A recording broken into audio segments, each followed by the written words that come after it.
How to delete a home screen page on the iPhone 16 series. First, let's go back to the home screen by swiping up at the bottom of the screen. Now on the home screen, touch and hold.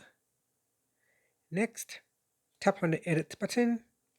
Then from the pop-up, tap on Edit Pages. After that, we go down and tap on the checkbox to deselect it. So make sure it is deselected. And then once it is deselected, you can see there is a delete button at the top.